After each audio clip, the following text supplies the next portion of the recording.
ሀብታሙ ረጋሳ ከአዲስ አበባ ደውሎልናል። ሀብትሽ እንዴት ነህ? አቤ እንዴት ናችሁ? እግዚአብሔር ይመስገን ደህና ነን። እንዴት ይዟል አንተ? ሰላም ናችሁ? እንዴት ናችሁ? በመላው ዓለም ያላችሁ ኢትዮጵያውያን ኤርትራውያን እንደያላችሁበት ሀገር ሰዓት አቆጣጠር እንደምን አመሻችሁ፣ እንደምን አረፈዳችሁ፣ እንደምን ዋላችሁ፣ እንደምን አነጋችሁ ማለት ፈልጋለሁ። ሰላም ይብዛላችሁ። እንግዲህ አንዳንድ ሀሳቦችን ወርወር ስታደርጉ እየሰማሁ ነው። በዚህ በትምህርቱ ዙሪያም የተነሱ ነገሮች ላይ ወንድማችን ከቤም የራሱን እይታዎች ያስቀምጧል። ከልምድም ከተሞክሮም አቤ በጣም ብዙ ነገሮች አሉ በዚህ በትምህርት ፖሊሲው በኩል። ይኸውን ፕሮፌሰር ብርሃኑ ነጋን አንዳንድ ሰው እንደው በቲክቶክ በሶሻል ሚዲያው ላይ እንደ መሳለቂያ አንዳንድ ነገሮችን እያደረገ ግማሹም ደግሞ ያለ አዋቂ ሳሚ ምን ይለቀልቃል ይባላል እና ከቲያትሩ ከምን የተፈናቀሉ ዛሬ ደግሞ ሶሻል ሚዲያ ላይ ዩቲዩብ ላይ የተጣዱ አንዳንድ ስጋቸው ገዝፎ አይምሯቸው ቀጭጨ ሰዎች እየተነሱ የሚናገሩትን ነገር ላይ የሰው በቅድሚያ ምንድን ነው እየተካሄደ ያለው የሚያስብል ነው። በእውነቱ አቤ ማነው ተጠያቂ ለሚለው ጥያቄ ፕሮፌሰሩም እንደጠቀሱት አዎ ይህ ጥያቄ የሁላችንም ጥያቄ ነው፣ ሁላችንም ይመለከታል ብለዋል።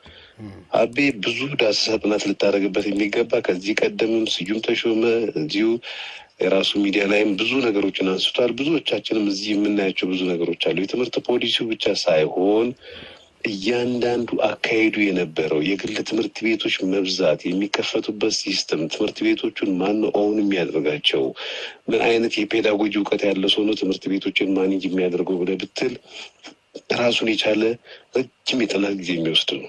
አንድ ወቅት ላይ ልክ ይሄ እንደ መስከረም አደይ አበባ የፈሉ ዩኒቨርሲቲዎች አንዴ በየክልሉ ተለቀቁ። ብዛት ብቻ ህንፃ ጋጋታ ውስጣቸው ስትገባ እዚህ ገባ የሚባል እንኳን የላቦራቶሪ ዕቃ እንኳን ያልተሟላላቸው በየአካባቢው በየክልል ውስጥ ፉክክር በሚመስል መልኩ እዚህም ከተማ ላይ ይከፈት እዚህም ከተማ ላይ ይከፈት እየተባለ ማለት ነው።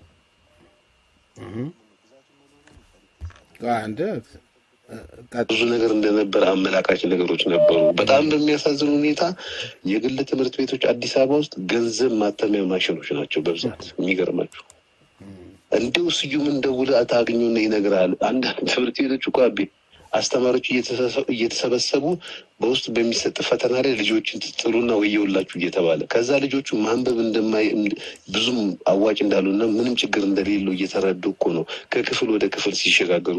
ከዛ በኋላ እንደዚህ አይነት አገር አቀፍ ፈተናዎች ሲመጡ ጉድ ይመጣል። ሌላው ከዚህ ቀደም ታስታውሱ እንደሆነ እያዩ ፈንገስ የሚል አንድ ቲያትር ላይ በጣም ግሩም ዘነበ እንደው በጣም የሚገርም እኔ እስካሁን ጭንቅላቴ ውስጥ ተቀምጣለች። ጎበዝ ተደናብረናል እንዲያለ ተደናብረናል በጥሬ ቃል ውስጥ ድንበር ብራቸውን ወጣነው። ግን ምንድን ነው እሱ ሊጠቅስ የፈለገበት ድንበር ተጋፋን። ትምህርት ቤቶች ዙሪያ ላይ ያሉ የሱስ ማራመጃ ቦታዎች የማይሰራ ነገር የለም። ጫት ቤቱ በለው ሺሻ ቤቱ በለው በጣም የሚያነውር ከዛ ገንዘብ ሰብስቦ እነሱ ልጆች አይወልዱም ወይ? ነገር ምን አይነት ዜጋ ነው ሲፈጥሩ የነበረው? በአስራ ቤት የሚገኙ ህጻናት ሲጋራ እጃቸው መዳፍ ውስጥ ደብቀው የሚያጨሱበት ከዛም አልፎ በጣም ጸያፍ ነገሮች የሚሰሩ ትምህርት ቤት ኤሪያ ላይ ለመማር ማስተማር እንቅፋት የሆኑ መጠጥ ቤቶች፣ ሌሎችም በስም የማይጠቀሱ እዚህ ለሚዲያ ለሚያበቁ በጣም ነውረኛ ቢዝነሶች ይካሄዳሉ። ከዛም ዘለቅ ስትል እንደዚህ ይመጣል እና ይሄ ነገር ከወላጅ ጀምሮ አሁን ደግሞ በጣም በሚያሳዝን ሁኔታ ይሄ ሶሻል ሚዲያው ምን አመጣብን? መዓትና ቁጣን ያመጣብን። ወጣቱ የተማሪው ታይ ሃርድ ኮፒ ወረቀቶችን ይዞ ከማንበብ ይልቅ ሶሻል ሚዲያ ላይ ተጥዶ ነው የሚያመሸው። ወላጅ ልጅ ምን እያደረገ ነው ብሎ የመከላከል እንኳን አቅም የለም። አሁንም በጣም በሚያሳፍር ሁኔታ እኔ አንዳንድ ጊዜ በግልም በማያገባኝ ቦታ ሁሉ እየሄድኩ እጋጫለሁ እና ልጆች ዝም እንዲሉ እየተባለ ስልክ ነው የሚሰጣቸው። ልጁ ገብቶ ምንድን ነው የሚያደርጉ ሱስ ሆኖበት በቃ ስልክ ስጡኝ ነው በቃ ስልክ ስጡኝ። እና ብዙ ነገሮች አሉ ከቤተሰብ ጀምሮ እስከ ትምህርት ሴክተር ውስጥ የሚሳተፉ ተዋናያን እነማን ናቸው?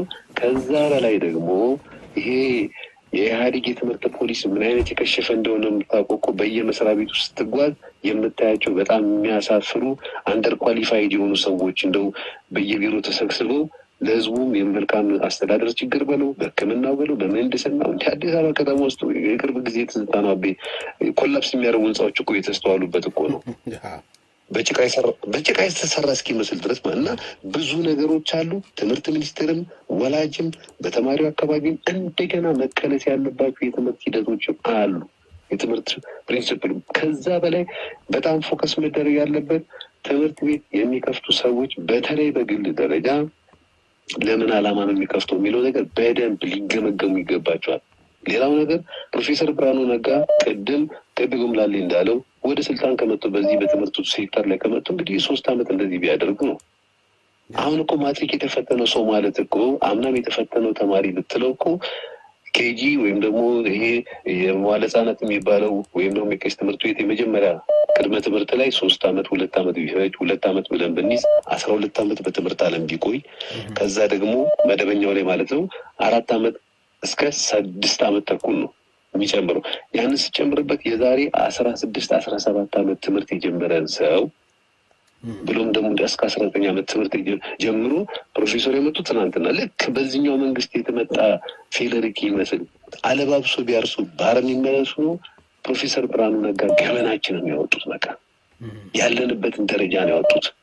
ተግበስብሶ ያልፋል፣ ተግበስብሶ ይጓዛል። አንደር ኳሊፋይድ የሆነ በየመስሪያ ቤቱ የምታያቸው በሙስና በተለያየ በብቃት ማነስ ኮምፒውተር ኪቦርድ ላይ እኮ ቀርበው አንዲት ጉዳይ ለማስፈጸም አንዳንድ መስሪያ ቤት ሄደህ እኮ ፈለጉ ፊደሏን ማለት ነው እንደ እንትን እኮ ነው የሚደነቁላት። ልክ ይሄ አገኘሁሽ አይነት ነገር ብሎ ማለት ነው የሚያስብ ኮሚክ የሆነ ትውልድ ያለበት እኮ ነው። እና ብዙ ነገሮች አሉ እና ተዋናዮቹ እነማን ናቸው? ከወላጅ ጀምሮ እስከ ትምህርት ሚኒስቴር። በዚህ አጋጣሚ ደግሞ ትምህርት ሚኒስቴር የሚወቀስበት ከዚህ አሁን አምናካቻ ምና እንደዚሁ ዘንድሮም የመማሪያ ቁሳቁሶችን የማሟላት ችግር አለ። መጽሐፎች ለህትመት አልበቁም። ከዛ በቴሌግራም ይመጣላቸዋል ይባላል። ወጣቱ ትውልድ እንዳለ ቤተሰቡን አስቸግረው ስልክ ገዝቶ ስልኩን ለሌላ ዓላማ ይጠቀምበታል። ማን እሱን ይከታተለዋል?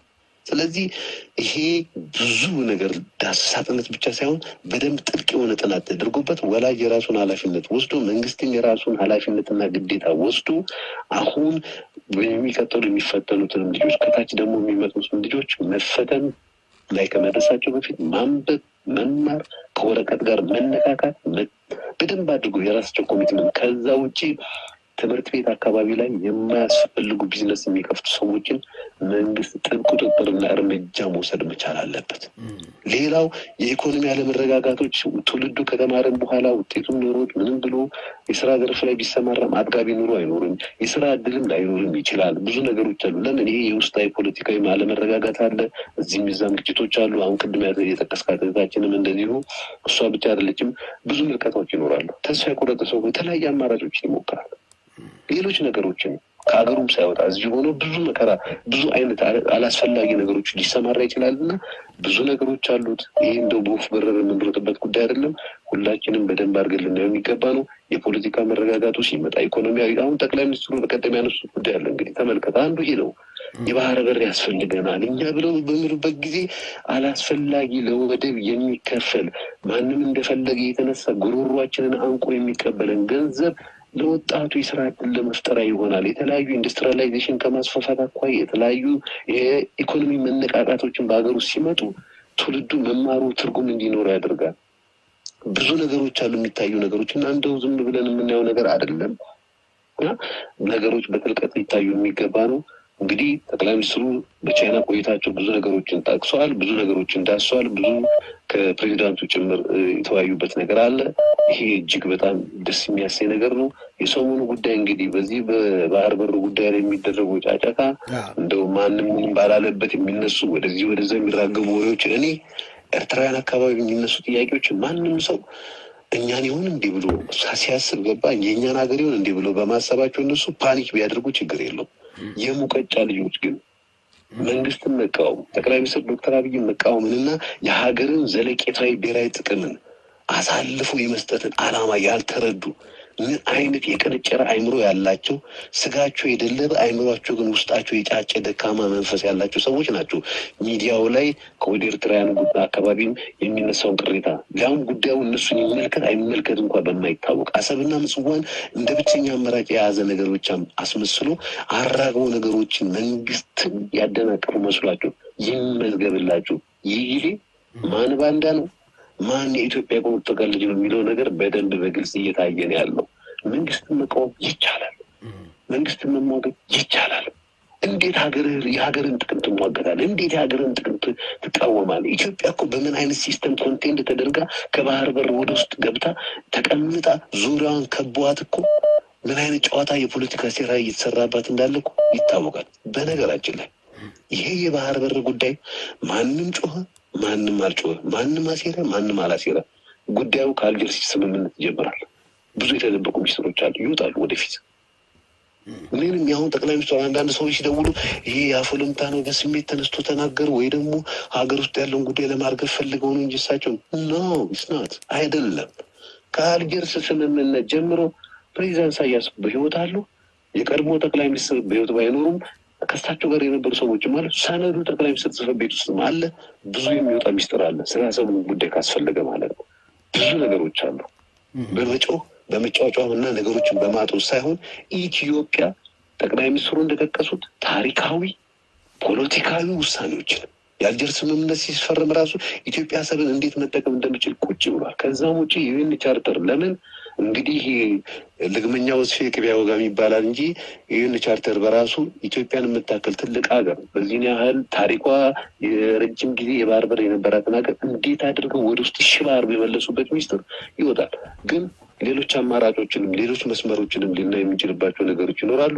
ዞሮ ዞሮ ግን ኢኮኖሚያችን እንዲያድግም ከተፈለገ የስራ አጥ ቁጥሩንም ለመቀነስ ካስፈለገ የህዝቡን ኑሮ ወደ አሁን አቅጣጫ ይዞ ለመሄድ እንዴት የሰው ልጅ የባህር በር እንዴት ሊኖረን ይችላል ብሎ ይላል። የኛ የባህር በራችን እኮ አዲስ አበባ ነው ብሎ የሚሉ እኮ የአይምሮ ልሽቀት ያለባቸው ወራዶች እኮ ናቸው። መጡት ከሆነ አዲስ አበባ ምን አይነት ባህር በር ነው ያለው?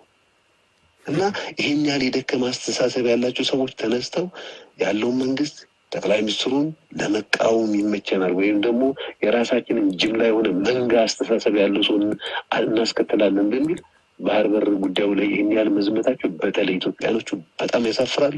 ነገር ግን አማራጮች ብዙ ናቸው። ብዙ የሚታዩ ነገሮች አሉ። ሚዲያው ላይ ያለው ሁኔታ ግን እጅግ በጣም የሚያሳፍር ነው። ይህም ጊዜ አልፋል። ነገሮች ይሰክናሉ።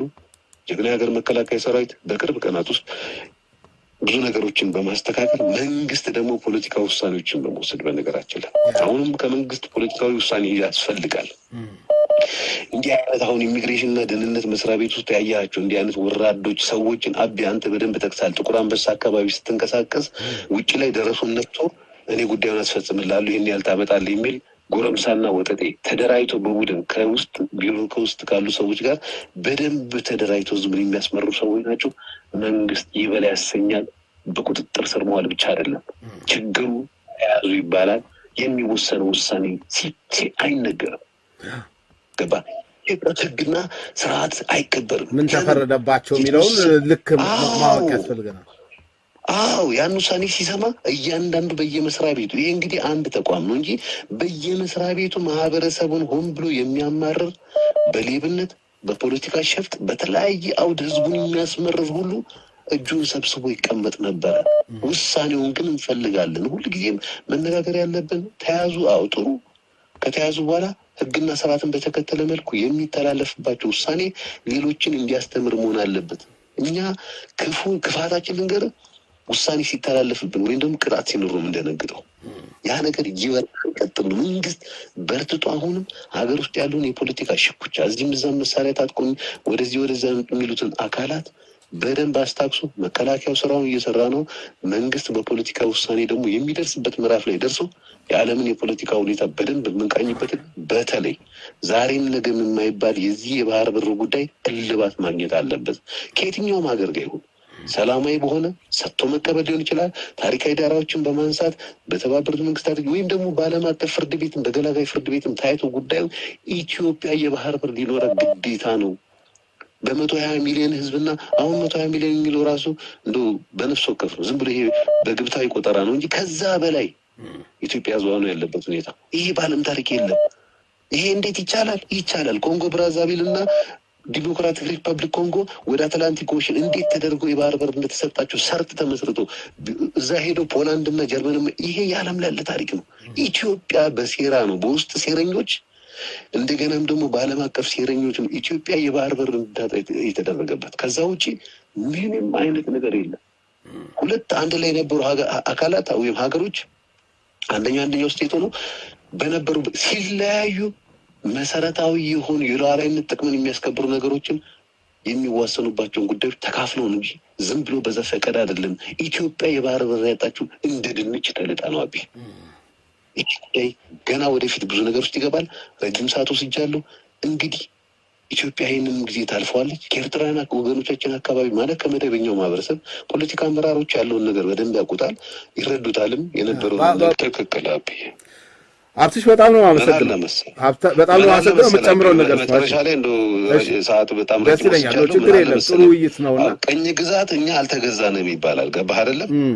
እኛን ይኸውልህ በእጅ አዙር ቅኝ ግዛት ኢትዮጵያ ተገዝታለች። ለዘመናት የምትማቀቅበት ሁልጊዜ ከግጭት የማትወጣበት ከጥቅሞቿ አሳልፎ ለዓለም የተሸጠባትና ሁልጊዜ ጥሬ ዕቃን እያቀረበች በጣም በብዙ ሚሊዮን ቶን የሚቆጠር ጥሬ ዕቃ እያቀረበች በ2 እና 3 ኮንቴነር የኤሌክትሮኒክስ እቃዎችና የኢንዱስትሪ ፕሮሰስ የተደረጉ የኢንዱስትሪ ውጤቶችን የምትቀበል ከዛም አልፎ ደግሞ ያግበሰበሰችውን የእርሻና የተፈጥሮ ሀብቶቿን የሸጠቻቸውን ነገሮች በሙሉ ጅቡቲ ላይ ቁጭ ብለው ጥላ ስር ቁጭ ብለው ቀረጥ ለሚሰበስቡ ሊያውም በነገራችን ላይ ኢትዮጵያ ከጅቡቲ ቀጥታ ብትከራይ ቁጥሩ ነው አቤ ወደቡን የሚያስተዳድሩት እኮ ሌሎች ናቸው። አየህ አረቦቹ በዚህ በኩል ወደቡን ያስተዳድራሉ፣ ኢትዮጵያ ከዛ ትከራያለች። እንደገና ነዳጅ ደግሞ ለሷ በውድ ይሸጡላታል። እነዛ ምዕራባውያን ደግሞ ምንድን ነው ያገኙት? ጥሬ ዕቃን ከኢትዮጵያ በገፍ ያገኛሉ በነጻ። ለምን እዚህ ጋር የተለያየ ኢኮኖሚ ውድቀቱ ምን አምጥቶብናል? ኢትዮጵያ ውስጥ ፋብሪካዎችና ኢንዱስትሪ ተቋቁሞ ፕሮሰስ የተደረጉ ነገሮች ወደ ውጭ እንዳይወጡ ስለሚያደርጉ እዚህም እንዳንጠቀምበት ስለሚሆን እንዴ ያሳዝናል እኮ የኢትዮጵያ ቡና እኮ አሜሪካን ሀገር ደርሶ እኮ በሌላ መልኩ ታሽጎ መጥቶ እዚህ ቦሌ ላይ እኮ በውድ ዋጋ ይሸጥልሃል። ያሳፍራል በጣም ታሪክ ነው የምታዩት። እውነቴን ነው የምነግራችሁ። እና ከሞኝ ደጅ ሞፈር ይቆረጣል አሉ ጠቅላይ ሚኒስትሩ ያነሷቸው እጅግ በጣም ጠቃሚ ነገሮች ስላሉ ኢትዮጵያ በቅኝ ግዛት አልተገዛችም አንበል። እኛ በፖለቲካ ሻጥርና በእጅ አዙር ቅኝ ግዛት በደንብ አድርገን ተገዝተናል፣ ታይሽተናል። አሁን ግን ኢናፍዝ ኢናፍ ቱሌት እንደውም ለዚህ ጉዳይ ለመዋየት እኔ እንደ ነውር ተቆጥሮ ለውይይት አለመብቃቱ በራሱ እስከዛሬ ያሳፍራል። ከዛ በላይ የሚያሳፍረው ውድግን ነገር ደግሞ ይህ አጀንዳ ሲመጣ ይሄ የኢትዮጵያ ጉዳይ ነው። ይሄ የእናትህ ቤት ጉዳይ ነው። የእናትን ቤት ጉዳይ እንድትቃወማለህ እንደ ኢትዮጵያዊ? እንዴ ገና ለገና ጠቅላይ ሚኒስትሩን አገኙት ብለህ ግር ካላቸው አንዳንድ የኤርትራ ዜጎች ጋር ታጫፍርበታለህ ክሊፕ እየሰራና ይሄ በጣም የሚያሳፍር ነው። ዞሮ ዞሮ ኤርትራ ብቻ አልተጠቀሰችም፣ ሌሎች አማራጮችም ይኖራሉ። ብቻ ጠቅላይ ሚኒስትሩ እንዳሉት ኢትዮጵያ መተንፈሻ ትፈልጋለች። በኪራይ መኖር አችልም። ሰው የሚያስቡ እቃ ማስገባት እቃ ማስወጣት ብቻ ነው። ይሄ ትልቅ የሆነ ኤግዚስቴንሻል ትሬት ነው ለኢትዮጵያ ወደፊት ትልቅ የሆነ የህልውና አደጋ የሚያመጣ ያ ብቻ አይደለም፣ የሉዓላዊነት አደጋ ነው የባህር በር ጉዳይና ሌሎች ወንድሞቻችንም እስቲ ሀሳባቸውን ይሰጡበታል። አቤ ለሰጠኝ እድል አመሰግናለሁ። ግራም ነፈሰ ቀኝ አንድ ሰሞን አጀንዳ ሲመጣ አየር ላይ ይዋከባል። የገባውም ያልገባውም የመሰለውም በመሰለኝና በደሳለኝ ይናገራል። ነገር ግን ሀቁ ምንድን ነው? በመሬት ላይ ኢትዮጵያ ከባህር በር ወደ ውስጥ እንድትገባ የተደረገችበት ታሪክ የቅኝ ግዛቱ ዘመን መስመር ማስመር እሱ ነገር የሚያከትምበት ጊዜ ይመጣል። ከዛ በላይ ሁላችሁም የኢትዮጵያን ወንዞች እዋቸው። በጣም በሚያሳዝን ሁኔታ ከኢትዮጵያ በውድ ዋጋ የተገዛውን ማዳበሪያውን አፈሩንም እየጠረጉ ወደ ጎረቤት ሀገር ይጓዛሉ እንጂ ለኢትዮጵያ ቀጥታ የሚያመጡትም ነገር ያለም። እንደገና እነሱ በእኛ ጉሮሮ ላይ ቆሞ ከደሃው ገበሬ እስከ ባለሀብቱ ኪስ እያራቁት በተገነባው የህዳሴ ግድብ ላይ እንኳን እንዴት በአባይ ውሃ ላይ እንደሚንጫጩብን፣ እኛ ግን የራሳችንን ጥቅም በጋራ ሆነን በአንድነት ቆመን ልንሟገት የሚገባን ወሳኝ የታሪክ ምዕራፍ ላይ ያለ ነው። የነገው ትውልድም እንዳይወቅሰን ሁላችንም ጨዋነትና ስክነት ባለበት ሰጥቶ በመቀበል ውስጥ መንግስት የሚያመጣቸው ነገሮች ላይ ምንጊዜም ከኢትዮጵያ ሉዓላዊነት ጎን መቆም አለብን። አቤ በጣም አመሰግናለሁ። ጊዜ ይስጥልኝ። አበዛውባችሁ። ሁላችሁን የሚቆርጥ አድርጉልኝ ወገኖች። ቴንኪው በጣም